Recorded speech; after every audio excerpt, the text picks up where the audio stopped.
Last ക്ലാസ്സിൽ നമ്മൾ delegated ലെജിസ്ലേഷനെ കുറിച്ച് പഠിച്ചു.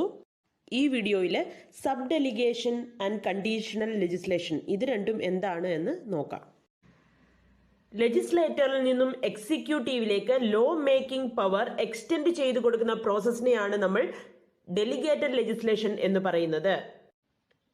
അത്തരത്തിൽ എക്സിക്യൂട്ടീവിലേക്ക് ഡെലിഗേറ്റ് ചെയ്തു കൊടുക്കുന്ന ആ ലോ മേക്കിംഗ് പവർ ഈ എക്സിക്യൂട്ടീവ് അതോറിറ്റി ഫർദർ ആയിട്ട് അതിൻ്റെ സബോർഡിനേറ്റ്സിലേക്ക് ഡെലിഗേറ്റ് ചെയ്തു കൊടുക്കുന്നത് അല്ലെങ്കിൽ എക്സ്റ്റെൻഡ് ചെയ്തു കൊടുക്കുന്നതിനെയാണ് സബ് ഡെലിഗേഷൻ എന്ന് പറയുന്നത്.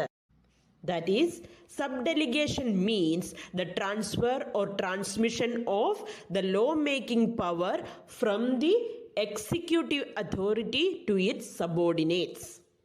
So, sub-delegation is an exception to the rule of delegatus non potest delegare. ഒരു ഡെലിഗേറ്റ് ഫർദർ ആയിട്ട് ഡെലിഗേറ്റ് ചെയ്യുവാൻ പാടില്ല എന്നുള്ളതാണ് ഡെലിഗേറ്റസ് നോൺ പൊട്ടസ് ഡെലിഗറെ എന്ന റൂൾ. ആ റൂളിനുള്ള എക്സെപ്ഷനാണ് സബ് ഡെലിഗേഷൻ. എന്തുകൊണ്ടെന്നാൽ here in sub delegation A delegate further delegates, that is the executive authority is the delegate and the executive authority further delegates its law-making powers to its subordinates. So, sub-delegation is an exception to the rule of delegatus non potest delegare. Reasons for sub delegation 3 reasons ഉണ്ട്. എപ്പോഴാണോ executive authority work overload ഉള്ളത്, അല്ലെങ്കിൽ executive അതോറിറ്റിക്ക് ഒരു more important ആയിട്ടുള്ള administrative ഫങ്ഷൻസിൽ concentrate ചെയ്യേണ്ടി വരുമ്പോൾ, പിന്നെയോ മോർ നമ്പർ ഓഫ് കേസസ് ഉണ്ട്, അതുകൊണ്ട് തന്നെ മൾട്ടിപ്പിൾ അതോറിറ്റി, ഒരു സിംഗിൾ അതോറിറ്റിയെ കൊണ്ട് മാനേജ് ചെയ്യാൻ പറ്റാത്തപ്പോൾ. Examples of sub delegation: number 1 section 2 of defence of India act and number 2 rule 81 of the defence of India rules. Just to remember, ഒന്ന് ഓർത്തിരിക്കുക. Section 2 of Defense of India Act and Rule 81 of Defense of India Rules are examples of sub-delegation. Process of sub-delegation, 2 types ഉണ്ട്. Number 1, statutes authorizing sub-delegation. Statutes authorizing sub-delegation, ആ പേരിൽ തന്നെയുണ്ട്. നിയമത്തിൽ express ആയിട്ട് provisions ഉണ്ടായിരിക്കും sub ഡെലിഗേഷന് വേണ്ടിയിട്ട്. Some statutes contain express terms which permit sub-delegation power. Number 2, statutes silent as to sub-delegation.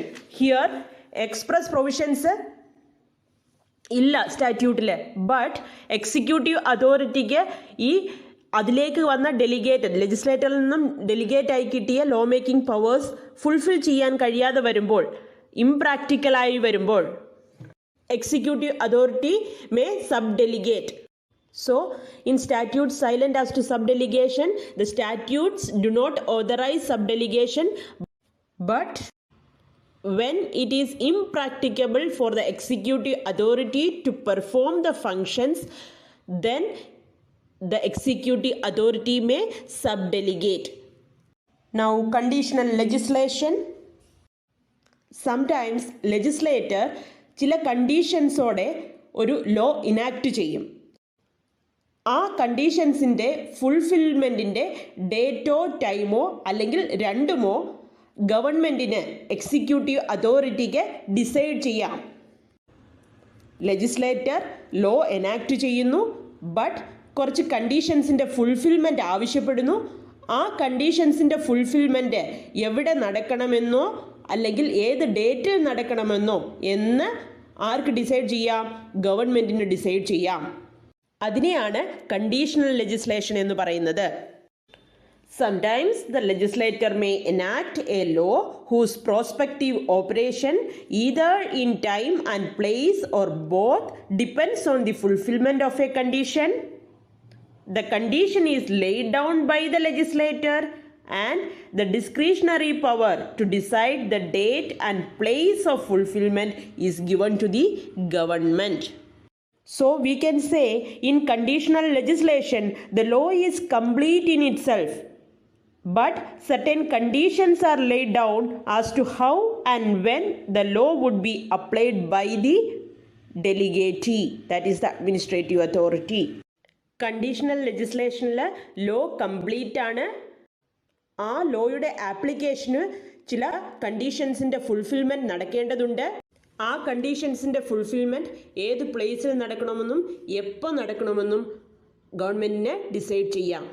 ഏതെങ്കിലും ഒരു special law bring in to force ചെയ്യുമ്പോൾ, അല്ലെങ്കിൽ ഓൾറെഡി എക്സിസ്റ്റിംഗ് ആയിട്ടുള്ള ഒരു ലോ ഏതെങ്കിലും ന്യൂ ടെറിട്ടറിയിലേക്ക് എക്സ്റ്റെൻഡ് ചെയ്യേണ്ടി വരുമ്പോൾ, ഒരു ആക്ട് ഏതെങ്കിലും ഒരു ന്യൂ ടെറിട്ടറിയിലേക്ക് എക്സ്റ്റെൻഡ് ചെയ്യുന്ന ടൈം ഡിസൈഡ് ചെയ്യുമ്പോൾ, അല്ലെങ്കിൽ ആ ടെറിട്ടറിയുടെ ലിമിറ്റ്സ് ഏതൊക്കെയാണ് ഡിസൈഡ് ചെയ്യുമ്പോൾ, ഈ സന്ദർഭങ്ങളിലെല്ലാം കണ്ടീഷണൽ ലെജിസ്ലേഷൻ ആവശ്യമായിട്ട് വരുന്നതാണ്.